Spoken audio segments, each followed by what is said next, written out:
South Minot. Buffalo Wings and Rings, the sports restaurant experience, located in South Minot. Badlands Bar and Grill. Everyone's welcome and is our special guest. Located in Southwest Minot. Fiancé Bridal, located in downtown Minot or shop online. KCJB, 9:10 a.m., Minot's news and information station. Buffalo Wild Wings. Wings, beer, sports. Located in 3820 South Broadway. KIZZ FM Z94, Minot's only station for today's hit music. Mix 99.9, Minot's best music mix. Happy Joe's Pizza and Ice Cream. Good times to be together. KRRZ 1390 AM, Minot's classic hits. KZTR 105.3 The Fox, Minot's rock station. Jacobson Music, a family-owned business with 3 locations in Dickinson, Bismarck, and Minot.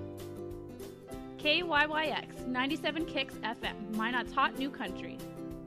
MSU Beaver Hockey. Visit us online at msubeaverhockey.com or on Facebook and Twitter.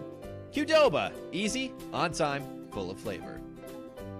MSU Theater Department, offering the highest quality of entertainment at Minot State. Forward Communication brings employers, retailers, and other professionals from the Midwest to connect under one roof. MSU Bookstore for all of your school supplies and MSU gear, located on campus. Red and Green, Minot State's official student-run newspaper. Magic City Hoagies, a locally owned sandwich shop, located in Southwest Minot. Spicy Pie, pizza, grinders, and beer, located at Beaver Ridge Plaza.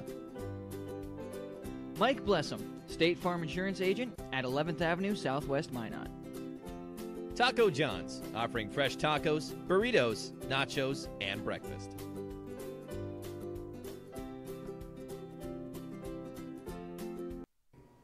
Hey everybody, welcome to the MSU Saturday Showdown. I'm Leaf Buck and your host.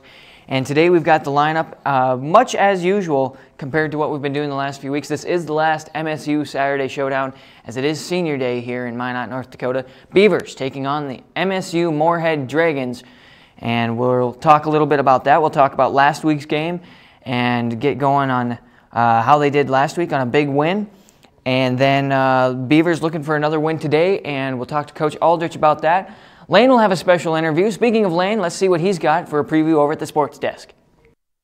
Thanks, Leaf. Looking at the football today, we've got a lot of 1 o'clock games, but we've also got some other sports. We've got hockey playing today. We had volleyball. Soccer, unfortunately, their season is now done, but we will be talking about them a little bit. And then we've also got wrestling. They had their first exhibition last night. And then my favorite sport is right around the corner here. We've got basketball coming up. So back to you, Leaf. All right, thanks, Lane. He's got a special guest with him as well today, and we'll be going back to that very shortly. Well, let's talk about the Beavers last week against the University of Minnesota Crookston Golden Eagles as they traveled to Minnesota last week for a back-and-forth battle.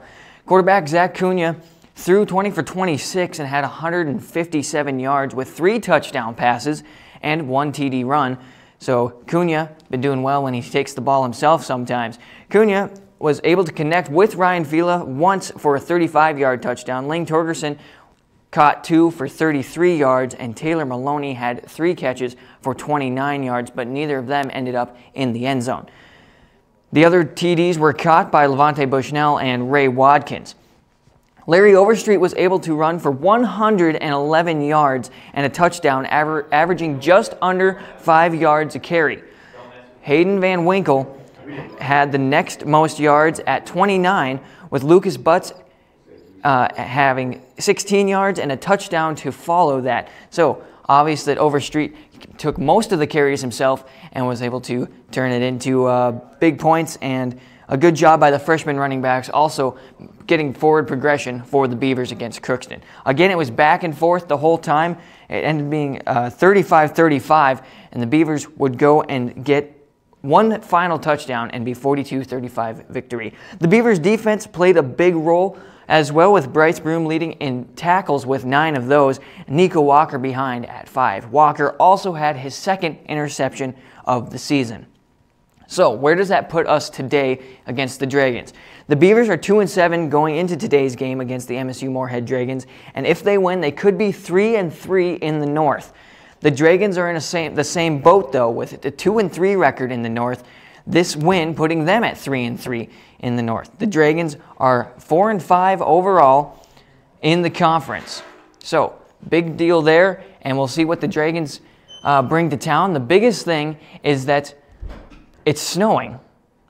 That's going to affect the game a little bit. These guys haven't played much in the snow. Last week they played on a grass field in Crookston with the field being wet, but that is different than playing on the turf in some snow. I don't know if they've been shoveling the field off. We'll talk to Coach Aldrich a little bit more about that and see what his game plan is, but I know that yesterday at the luncheon he talked about how he didn't, the weather wasn't going to be a factor. They're going to keep everything on the ground, or at least try to keep it more on the ground compared to Moorhead, who is a passing team.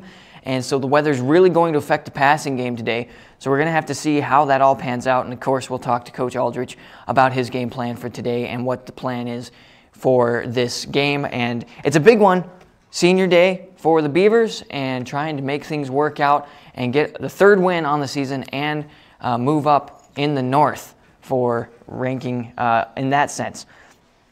Well, with that, we'll send it back over to the sports desk. Lane has grad assistant to the sports information director, Jared Meister, with him. So we'll send it back over there. Lane, what do you have? Yeah, well, as we know, Leaf, there's a lot that goes on in sports, both in front and then behind the scenes as well. And we've got one of those guys that works a little bit more behind the scenes here, and Jared Meister. You're a grad assistant sports info director. That's quite the title. So can you just start us off into explaining what that all encompasses for you?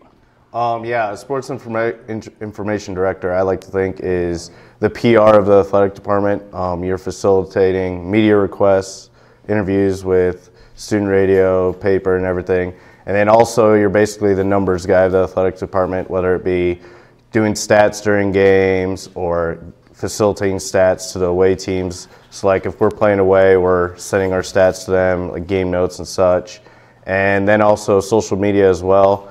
We're responsible for the website, online, MSU Beavers, as well as keeping the following going on social media and interacting with fans that way as well. That's a lot going on there. What's some of the hardest things in there for you to do on a daily basis? Midweek, it isn't so bad because there's no games going on. But I'd say the toughest thing is probably definitely in the fall, and now that we're in the layover with fall and winter sports, is the Saturdays. Because like some days we'll have both cross-country teams running, volleyball on the road, football at home, and soccer away. So, I mean, just balancing those sports out, that's probably the toughest thing of all. Okay. And then now, do you have a favorite sport? I guess is my first question here. And if so, which one would it be? Favorite sport is definitely basketball. Okay. Now, do you have to try to balance your favorite sport here and try not to give one sport too much attention? Definitely. Growing up as a kid, I was definitely pro baseball and basketball and football, the main three. And then as I grew into being an SID and growing up, I've found likings of different sports, and obviously you have to balance that so you cover and promote all sports evenly and not just one sport over the other. So there's definitely some growing to the other sports as well. What's the hardest one to promote, I guess, would be the next question. Hardest one to promote would probably be cross country, maybe. Well, for me personally, wrestling, just because I have no experience until this year doing it. But cross country, I think, is the hardest because there's no exposure on TV or anything like that, and so it's harder to engage with the fans in that perspective, I think. What are some of the things you do, though, then to help get them that exposure if they're not going to be on TV a lot? Push towards social media and making the fans aware of what's going on, putting out releases and such on our website and sending them out to the media on our media list, and just constantly exposing the sport so others stay involved and informed. Is this something you want to do once you're done with school, once you've graduated? This is definitely what I want to do for my career, yeah. And it's been helpful then, I guess, here? Exactly, yeah. I've had previous experience at Wayne State School and then SIC, and then I entered at Nebraska, Omaha, and then now here I'm getting exposure to basically all 14 sports. So that's really helped, and it's more of I'm the guy for that sport. So this is definitely preparing me for a full-time job later when I'm done getting my master's here at Minot State. And when is that? How close are you there? I just started in July, and it's a 2-year program, so I'll be here this year and then next year as well, and then next spring I'll be done.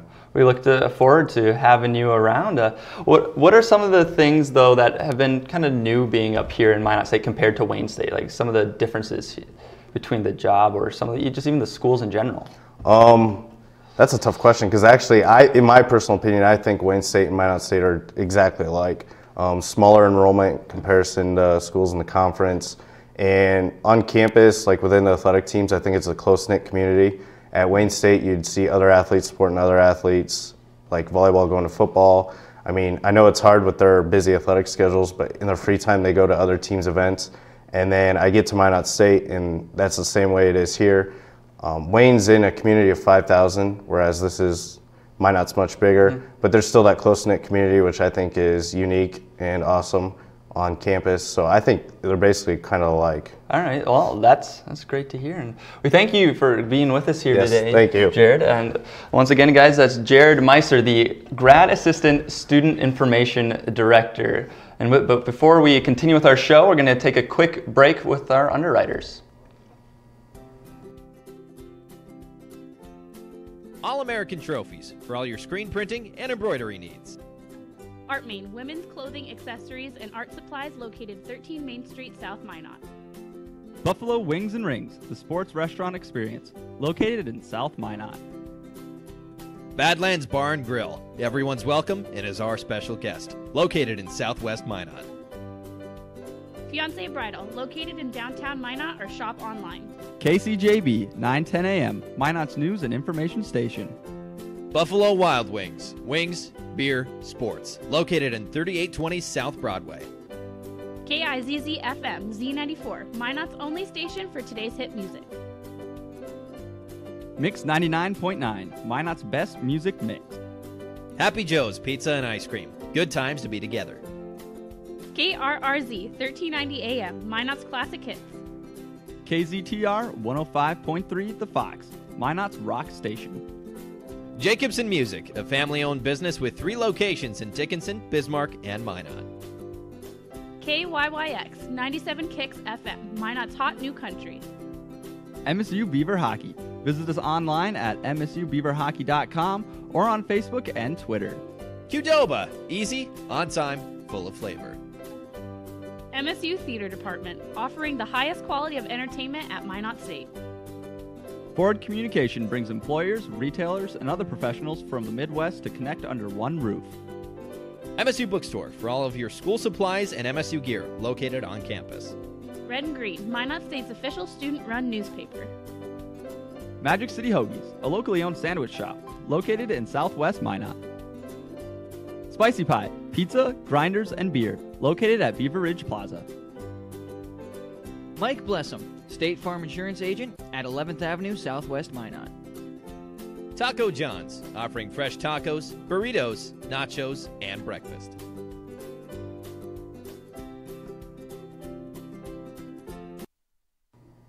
Welcome back to the Saturday Showdown. We're going to be hearing from me now as we're waiting to see Coach show up, but it'll be great when he gets here. But first, looking around the league, there are a lot of 1 o'clock games today. Sioux Falls and Upper Iowa will be kicking off, though, just after 11. This is a potential playoff matchup. Sioux Falls is 8-1, while Upper Iowa is 6-3. Wayne State and Minnesota Mankato play at noon. The Mavericks are undefeated this year and should be a top contender in everyone's book. Concordia, St. Paul, and Augustana face off at 1. Both of these teams have only won a single game this year. Winona State and Southwest Minnesota State play in Marshall, Minnesota. Winona is a powerhouse in this conference. Their only loss was last week against the undefeated Minnesota State Mankato. St. Cloud and Bemidji State will be taking the field at 1. Both teams have put together 6-3 seasons. This should be a close contest, and it's my game of the week. Minnesota Crookston and Minnesota Duluth played just after 1 today in Duluth. Duluth has held its last 3 opponents scoreless. Women's volleyball faced a tough matchup yesterday in the number 15 ranked Winona State University. They dropped the match in 3 sets. Later today, they will be playing Upper Iowa. Women's soccer came to an end this week. They lost against the University of Mary in a close one. The game was also a rough one. Mary would have 13 fouls throughout the contest. MSU had 7. Each team managed only to put 2 shots on goal. Mary's Jade Smith scored the only goal of the night at 4:41 on the game clock. The Beavers finished their season 12-5-1 this year. Men's wrestling had an intra-squad duel last night. It would be red versus green, and green would put on an impressive come-from-behind victory. The red squad jumped out to a 21-0 point lead. The green squad would dig their heels in, though, and managed to win the bout 33-31. Basketball season is right around the corner. Both teams have played 2 exhibition games, and both teams have split the 2 games. The men won 86-76 in their first exhibition against Valley City State University. They dropped to Dickinson State University 67-73. Senior Tyler Rudolph posted double-doubles in both games, scoring and cleaning the glass. The women's squad also played Dickinson State at Four Bears. They won 62-41. They would go on to play the University of Regina later in the week and lost 52-80. Junior Maddie Wald led the Beavers against Dickinson State with 16 points. Crystal Flowers would put up strong numbers against Regina with 12 points and 6 rebounds. The men's hockey club played Wednesday night against Dakota College. They put on a strong performance as they won 5-2. All 5 goals by the Beavers were scored by a different player. They play again this afternoon at 4 against the University of Utah at the Mesa. The women's squad will follow up the night at 7:30 tonight and 1:30 tomorrow. They are currently on a 6-game winning streak and are 6-2 overall this season. With that, though, it looks like Coach has just walked into the building, so we're going to throw it over to Leaf. Thanks. With Coach Aldrich, just want to take a quick note and say that NDSU women's hockey is in town. I'll be over there announcing the PA on that. So women's hockey has some tough competition the next few days. Let's talk football, though. That's what this show's all about. Coach, thanks again for joining us for the last MSU Saturday Showdown. First off, you've been with the team a little bit this morning. Is it emotional in the locker room at all, being senior day or anything, or is everyone wait until the game's settled to put that out there? Well, I think we've got. I think the team's come a long ways from the past few years in terms of, making senior day be the reason we get excited for a game and things like that. I mean, we've got 20 seniors that we'll be recognizing. I mean, it's a really big class. We'll recognize them right before the game, and their parents will be out on the field with them and things like that. And I know they're excited for their last game at the Herb.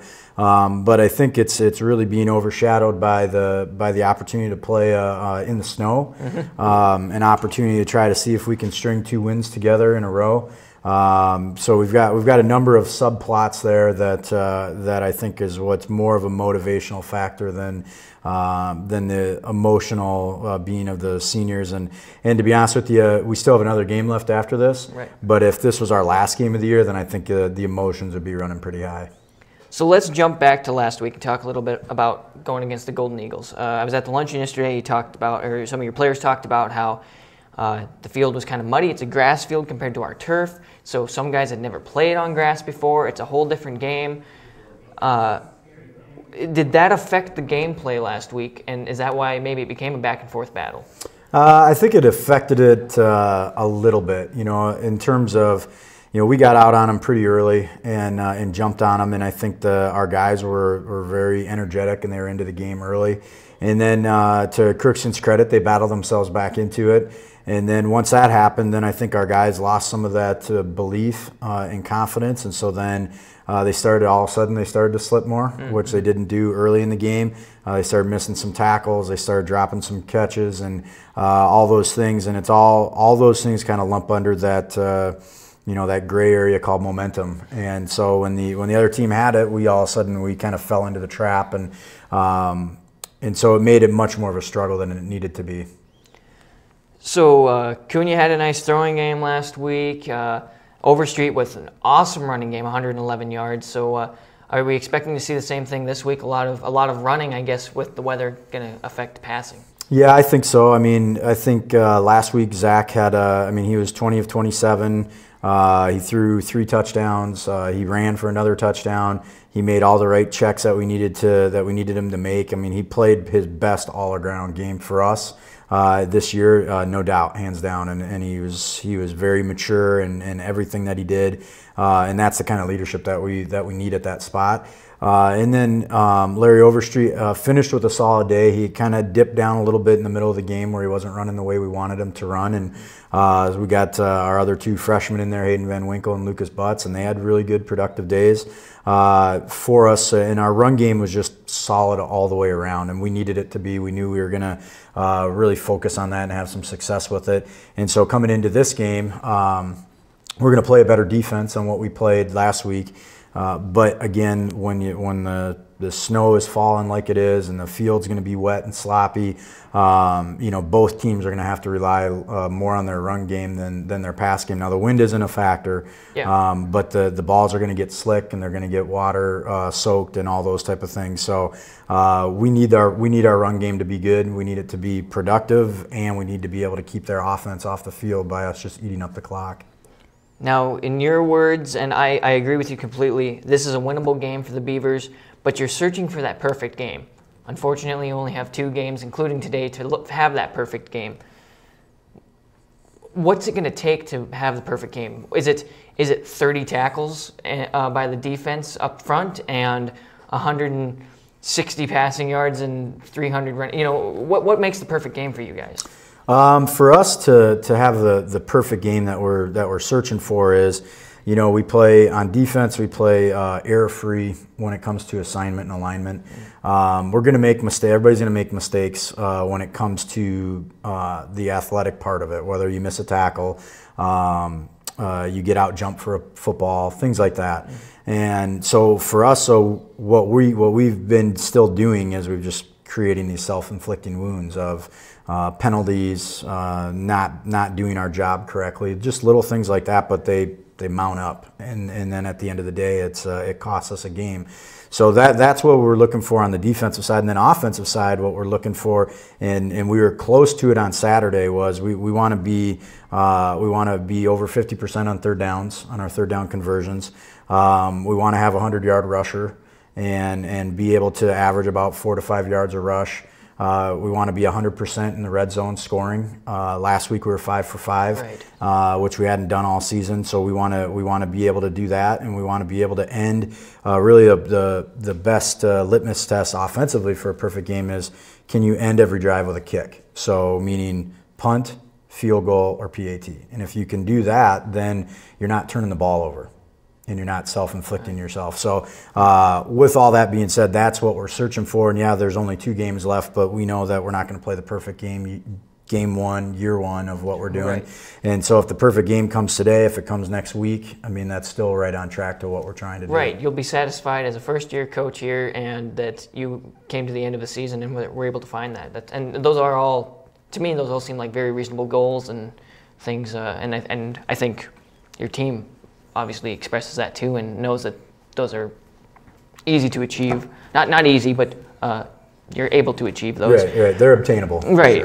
Kind of in that you're talking about, and you talked about last week, is having control of the game, and you did, and then you lost it, but you came back and you regained that possession and took it to the house and able to come out with the win.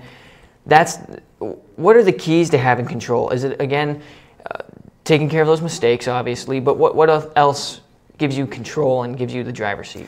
Well, really the biggest thing to be able to say that you're controlling the game is your offense is on the field for a long time. They're able to move the ball. The other offense is staying on the sidelines, getting cold and getting antsy and anxious.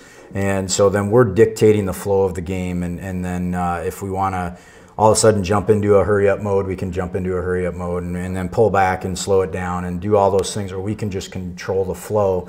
And defensively, for us to be able to do that, we don't really use the 3-and-out goal, of getting out off the field in 3 plays. I think with this day and age of offensive football, that's pretty hard to do, especially the team we're going to play today that averages about 90 plays a game. So what we need to do is we need to be able to get off the field, and which means hold them from scoring touchdowns. Maybe they'll get a first down or 2, but then they end up having to punt. We get turnovers, whatever it might be. And so if we can get off the field, and if our offense can control the tempo and the flow of it, that's really when you just take control of it all. Talking about those 90 plays, something you mentioned yesterday is needing to shut down their weapons. What are Moorhead's weapons? You talked about one receiver, I know, yesterday, and what's it going to take to stop them? Is it they're a passing team, so we have to shut down that. Yeah, and they've had some success the last couple of weeks running the ball. Okay. They played Crookston and University of Mary, and they had some success, and those teams we had success running the ball against as well. So I know that we'll be tested, especially now with the weather, and we haven't been as solid of a run defense as I'd like us to be. But we need to be able to do everything in our ability to again just strive for that perfect game, to be able to shut down who their weapons are, which are their big ones. Name's Gibson, a wide receiver, number 9, NFL prospect, a kid that NFL teams have looked at. Wow. He's 6'4", 215 pound, 220 pounds, so he's a big body. He's got 54 catches on the year in 8 games, and he hasn't really even played the last 2 games. And then they've got a couple smaller receivers that are really good that get overshadowed because of the other one. Right. But their leading receiver has 59 catches, and you know he'd remind you of our Lane Torgerson as far as he's not real tall, not real big, but you can trust him that he's going to catch everything you throw at him. So you have those weapons, and their running back is they have 2 different younger running backs that are they're productive. They have a new quarterback they're playing now, so it seems as if they've benched their guy that started the last 4 years and holds all their records and everything, and this new quarterback is a freshman, and he's scary with his legs. You know, he'll get out and run and do some things. So those are some of the aspects that we have to try to contain. On that note, switching on to our side, who are our weapons, and what are you looking forward to? Who are you looking forward to carrying the ball and taking the ball to the house? Well, we've got our committee back there in the backfield that are vitally important between Overstreet, Van Winkle, and Butts. You know, all 3 of them offer something different. Right. So we need them all to be great for us when it's their time. We need then, if we want to control the clock and run the ball, I mean, it's going to be on those guys. But often overshadows our offensive line. I mean, we have 3 seniors on that line and 2 sophomores, and those guys have played together for a long time. Mm-hmm. They need to be able to control the game. They're going the defensive line from Moorhead's pretty good, so that'll be a challenge for them. And then obviously our quarterback Cunha is a great weapon, and if he can continue what he did last week, that's only going to be good for us. Levante Bushnell is exciting when he can get out into the open field. Lane Torgerson is as reliable as it comes, a guy that you can't tell if he's practicing or playing a football game. It's always the same. It's that type of intensity. So, I mean, there's all those different aspects come into it, and hopefully we can get Ben Belinsky more involved. He's played 1 play on Saturday. We need to get him out there because he's pretty special too. We play him as a wide receiver. So. One thing that was said yesterday as well from some of the players, and this just goes to show what a great job you're doing, Coach Aldrich, is this last week coming off the win, and maybe it's because you guys came off the win, but all those guys yesterday said this was the best week of practice they've had, and they feel really good about going into this game. Rain, snow, obviously snow, whatever. Why do you think that is? Is it because they're carrying this momentum of this big game last week and it's made a positive impact, or is it because you just had a good week of practice? I think it's a little bit of both. I think the momentum of the win and how we won at the end and showing that toughness carries over into practice. And then as far as how our practice was, we were very competitive. You could just tell there was a different sense of them being locked into what we have ahead of us, which is really good. I think they sense us as a team we can compete with, and that if we play well, we have a chance to come out on the right side of the win-loss column. I think there's some of the teams we play we might have been a little intimidated of, earlier in the season. But I mean, for us, the way I look at how this team has really grown and changed is, all week, what a great week of practice we've had. Well, 2 of those practices have been in the snow, and 4 months ago, this team would have dreaded being in the snow. Mm-hmm. And some of it's being a little bit tough guy to them. They wanted their hand warmers and all these type of things. I told them, no, you can't have those in practice because not because I want them to get cold, but because I want them to learn how to be able to play in the conditions. Right. And today, a game day, that'll be a little bit different. But now they're not worried about how cold their hands are. They know that their hands are going to get a little cold, but they still got to do their job.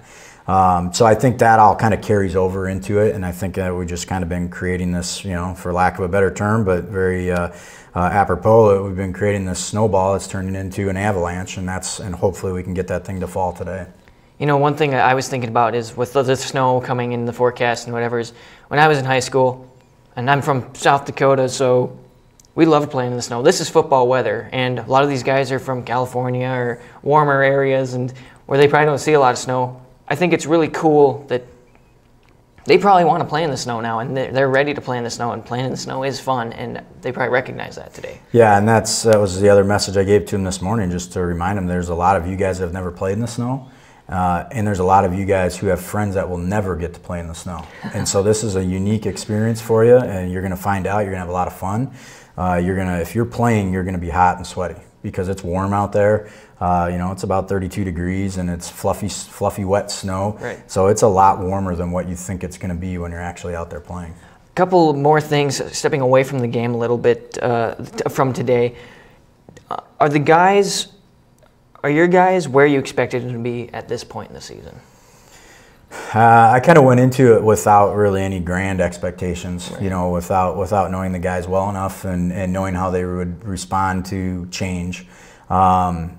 Because of what I've seen this week, they're living up to what I want. I guess I don't really want to say what their expectations, but right. Just in terms of seeing toughness, seeing energy in practice, where it's not just going through the motions and some of those things. And if we can carry last week into this week and into this game today and come out on the right side and play a near perfect game, then we're going to start being where I'd like us to be. Mm-hmm. But I had, coming into this season, I didn't have, okay, here's how many wins we should get, because I don't know these guys well enough. I've never been in the battle with them to know how do they respond. Do they shut down? Do they play? And so far, so good. I mean, we've responded to everything, even if we get beat 37-0 by Minnesota Duluth there. I mean, we didn't quit. We kept playing hard. We played better in the second half, actually, of that game. And so that's where I'm excited, is that we're starting to kind of turn the corner, and we as coaches, we can see it. I mean, you can literally recognize how it's changed, and that's what makes us satisfied.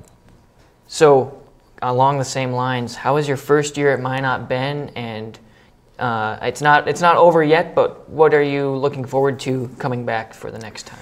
Well, I mean, if we're going to fast forward past the season, I mean, I'm looking forward to the off season, which is recruiting. We've got about 25 kids here on campus right now that I just left to come here, and with all this weather, and to have these kids come through here. And we've got kids from Canada and Colorado and Minnesota and South Dakota. I mean, they're from everywhere. And they have no issues braving it to be here. I mean, those are the kids that we want. Those are the tough kids and that type of thing. So now we get into our recruiting, and we're out on the road for the next 2-3 months trying to get these kids to buy into what we're selling. That's a whole nother level of competition. Now we're competing in a different area. Now it's us coaches literally competing against other coaches. So that's fun. And I'm also looking forward to what we do with our guys in the off season. They need to get bigger and stronger and all those things. And we need to, as coaches, we need to roll up our sleeves and jump in there with them. And you create toughness in the off season. So we've got to create some competitive cauldrons of toughness that they haven't gone through before. And they're not going to like when they go through it. But when they come out the other side and we get into the season next year, it'll be much better for them and for us. All right. Thank you so much for all your time that you've spent with us the Saturdays that we've had at home. Beavers taking on the MSU Moorhead Dragons today, looking for their first home win. Coach Aldrich's first home win. Best of luck to you, and we'll see you later. Have fun in the snow. Yeah, I appreciate that. Appreciate that we've been able to do this as much as we've been able to this season. I look forward to it every day. So. Awesome. Thank you very much. You're welcome. We're going to talk to the underwriters first, and then Lane and I will be back to talk, recap, and then we're done for the season. You're watching the MSU Saturday Showdown. All-American Trophies for all your screen printing and embroidery needs. Art Main, women's clothing, accessories, and art supplies located 13 Main Street, South Minot. Buffalo Wings and Rings, the sports restaurant experience, located in South Minot.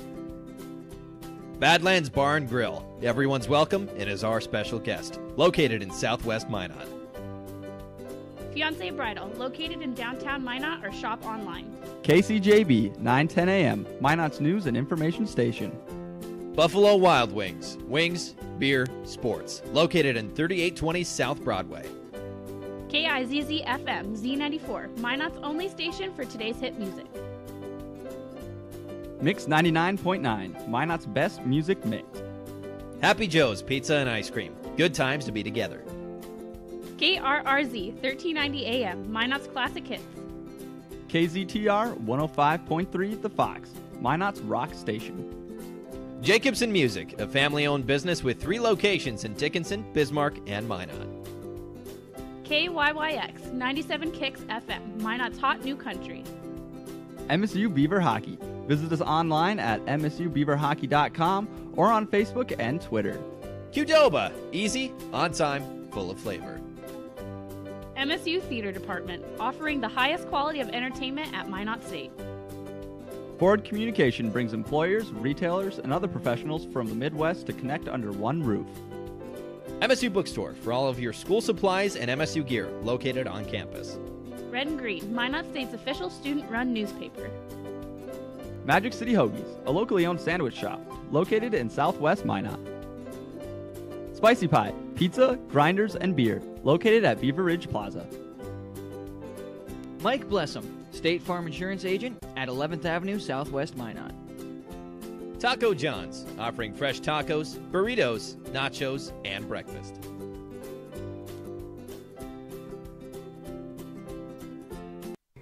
Hey everybody, welcome back to the MSU Saturday Showdown, the last one of the season as the Beavers have their last home game against the MSUM Dragons. Lane joins me over here, and well, Lane, let's talk a little bit back about the league across the way, and then we'll talk again about today's game. Your game of the week, St. Cloud State and Bemidji State, the Huskies and the Beavers. Tell me a little more about this history. Okay, well, right now both of these teams are 6-3 in the conference, but Bemidji's 4-1 in the NSIC, and St. Cloud's 3-2 in the NSIC. I think it's 6-3 in the conference. They're 6-3 overall. Overall in the conference, overall, right? Because Bemidji is in the north of in the northern part of the conference, and I believe St. Cloud's in the south. Yeah. And then, but looking at their history, though, as we mentioned, St. Cloud has kind of owned this matchup lately. They're 37-20-3 against Bemidji until their last game they played, in which Bemidji put up 48 points. Wow. And that's the second most points that they've allowed in this matchup, the most being 50, but that was back in 1958, a little bit before both of our times. And also to be mentioned in that last game, Bemidji State had a massive game through the air. They had 441 yards through the air. So Bemidji State, depending on what the weather's doing out there, they might be looking to go through the air. But I know that Bemidji State did graduate upwards of 15 players last year. So that'll be huge. So that's going to make the difference. I believe their quarterback they had a really good season last year. So we'll see if Bemidji and St. Cloud. That's our game of the week in the NSIC. So you can catch that on either of their websites, or catch it also Stretch Internet and Roku TV, Amazon Fire Stick, all these different. They have this big partnership, so you can catch any of those games on TV now. So it's really awesome in that case as well. Again, Sioux Falls and Upper Iowa are underway already. We've gone a little bit over our time, but they are underway. So go ahead and check out that game. Wayne State and Minnesota State Mankato at it at 1, I believe. Again, Mavericks undefeated, so we'll see if Wayne State can stop them, but that's going to be pretty tough. Concordia St. Paul, Augustana, Winona State, and Southwest Minnesota State, and Minnesota Crookston, and Minnesota Duluth. All of those games at 1 o'clock. Beavers take on the Dragons at 1 o'clock today here in Minot, North Dakota. It is snowing pretty good. There's a pretty good cake of snow out there, and it continues to fall. It's wet, like Coach Aldrich was saying. It's fluffy. It's going to be fun, though. It'll be fun to watch. I think that football in the snow is always the best kind of football, in my view. Especially coming from 9-man small-town football, where playing in snow was a regular thing. I never played in high school, but going out and watching the games in the snow, there's an extra bit of energy to it. It's just because you know that both teams are having to deal with the slippery field, the slippery balls just being cold, but it just makes it more fun. And like I said, the wind isn't blowing today in North Dakota, which is a surprise. So it's much warmer out there than it looks. And so it's going to be interesting to see how the Beavers do against the Dragons. Again, a very winnable game for them, and best of luck to Coach Aldrich and the Beavers, as they have they've got a really good chance to get this home win. And again, they've got Dragons this week. They take on the Huskies next week. So this game that we have for Bemidji and St. Cloud is a big game to be watching if you're a Beaver fan, for either Beavers, but especially for Minot State. It's a big deal to see what's going to happen for next week as well. Well, this has been fun while we've been doing it, Lane. It's been great. I've had a great time doing it. Hopefully we can maybe convince someone to schedule some more home games. Maybe we can schedule and we can do it a little bit more. Yeah, next year. Well, actually, you're gonna be gone next year. I'll be gone, but you can just gonna be definitely me take next over. year. You can get some people to work with you. I know we've got interest in the sports broadcasting around here. We thank everybody so much. Encourage everyone to watch KMSU Channel 19 here on YouTube and on Channel 19 in the Minot area for Inside Out, which is the news program every week on Thursday, and the Sports Splurge every Wednesday, which Anthony Battle and myself host. Lane will probably start his own show. We'll also start a radio show soon, so keep be an eye out watching for that. On that note, we thank everybody for all the support. Thanks again to Coach for all the years for coming in, all the weeks, I should say, for coming in. Not years. He's only been here 1 year. It will be years, though. Hopefully it is years. I think he'll be staying here for quite some time. Thanks to Jared Meister, the GASID, coming in and interviewing today as well. And that's going to do it for this one. I'm Leif Bakken. And I'm Lane Sarston. This has been the MSU Saturday Showdown. Go Beavers.